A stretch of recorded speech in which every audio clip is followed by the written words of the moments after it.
اسی طرح سے وہ دھاگے بھی باندھتے تھے اور کڑے بھی پہنتے تھے، انگوٹھی، اور اس طرح کے گلے میں تعویذ لٹکاتے تھے۔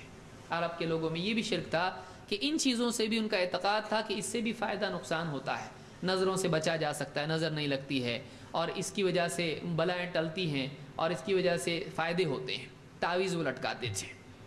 عقبہ ابن عامر الجہنی کہتے ہیں ان رسول اللہ صلی اللہ علیہ وسلم اقبل الیہ رہط، اللہ کے نبی صلی اللہ علیہ وسلم کے پاس ایک رہط آیا، یہ 9 کے قریب لوگ، اس میں 9-10 لوگ، اتنے لوگ آئے آپ کے پاس ملنے کے لیے آپ سے۔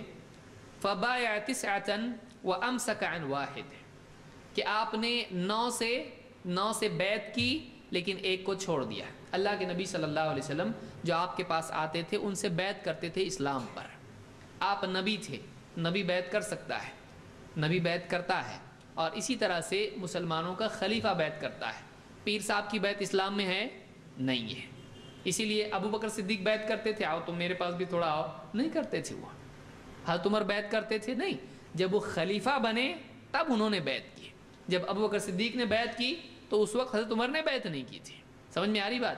یعنی خلیفہ بننے کے بعد وہ بیعت کرتے تھے، یہ نہیں کہ ہر گھر میں لوگ اپنے اپنے جو بھی ہے پیر بنا کے اس سے بیعت کر رہے، یہ نقشبندی ہے، یہ قادری ہے، سروردی ہے، چشتی ہے، فلانی ہے، اس طرح کی کوئی بیعت وہاں پر ہوتی تھی نہیں۔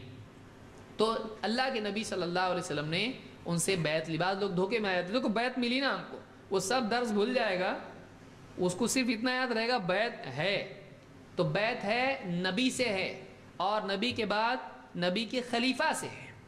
یہ نہیں کہ کوئی بھی اپنی چوائس کا آدمی دیکھ کے اس سے بیعت کرے، تو سب سے اچھا پھر اپنے باپ سے کرنا چاہیے، سب کچھ کھلا پلا کے بڑا اس نے کیا ہے، کرتے باپ سے بیعت نہیں کرتے، تو کس سے بیعت کریں گے؟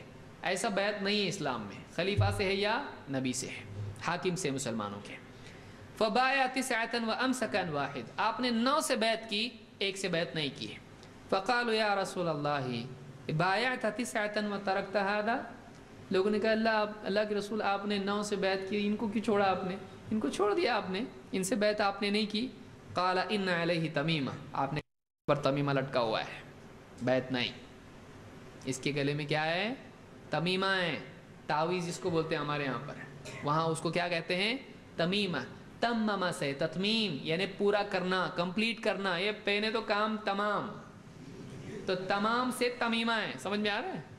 تمام، تو ویسے اسلام کا کام تمام ہو جاتا ہے اس کا، وہ سمجھتے تھے کیا ہے، اس سے اپنے کام تمام ہو جاتے ہیں، یعنی کام پورا ہوگا۔ آج بھی ملتی نا انگوٹیاں، تمیمے اور کیا دھاگے ڈورے، جو تمنا ہے پوری ہوگی، پوری ہوگی، تمام کمپلیٹ پورا ہوگا، کام پورا ہوگا، لو پہنو۔ ان کو پوچھو آپ تمہارا کام پورا کیوں نہیں ہو رہا، بک رہے کیوں نہیں؟ ایک پہنو، دیکھو بکا کے دکھاؤ ان کو، بیٹھتا ہوں یہاں پہ دیکھتا تمہارے بکتے کہ نہیں، پہنا ایک جلدی سے، بکتے اس کے کتنے، ان کو پوچھا آپ کتنے سال سے اس بزنس میں ہیں؟ بولے گا میں بچپن سے کر رہا ہوں، میرے والد صاحب بھی یہی کرتے تھے۔ تو آپ کی انکم منتھلی کتنی ہے؟ بہت مشکل ہے، بہت کم آتا ہے۔ آپ کا کام تمام نہیں ہوا، آپ ہمارے کام تمام کر رہے ہیں۔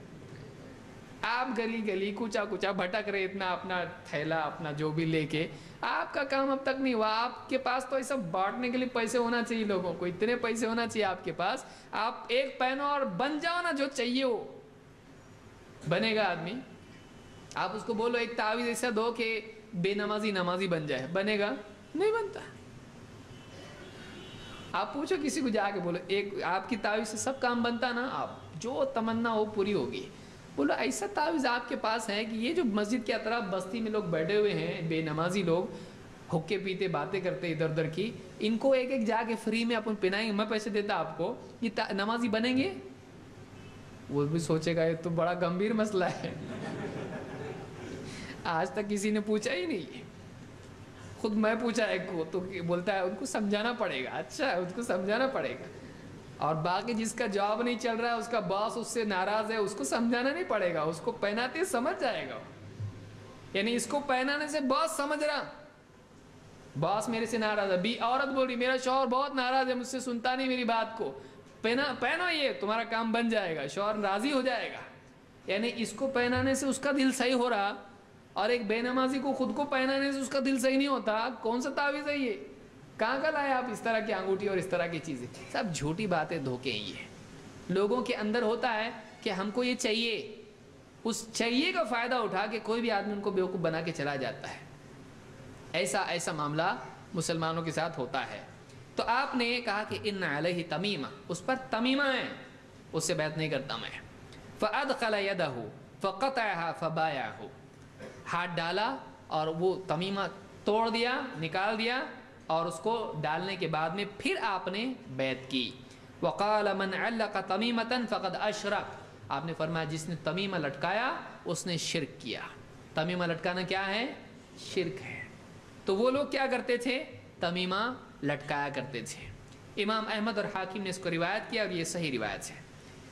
عبداللہ ابن حبیرہ کہتے ہیں ان علی ابن ابی طالب کان یقول، علی ابن ابی طالب رضی اللہ عنہ کہتے تھے تعلیق التمائم شعبۃ من شعب الجاہلیہ، تمیمہ لٹکانا جاہلیت ہی کے شعبوں میں سے ایک شعبہ ہے۔ جاہلیت کی حرکتوں میں سے ایک حرکت ہے کیا کرنا؟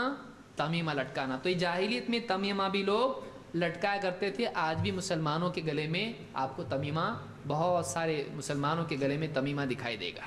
ایک تمیمہ کھول کے ایک صاحب لائے، بتا دیکھو ایک فلاں کے پاس ملا، دکان میں لگا ہوا تھا، نہ اس نے زندگی میں کبھی غور سے پڑھا اس کو، نہ کسی اور نے، اس پہ لکھا ہوا یا فرعون یا ابلیس اور کیا نہیں لکھا ہوا اس کے اوپر۔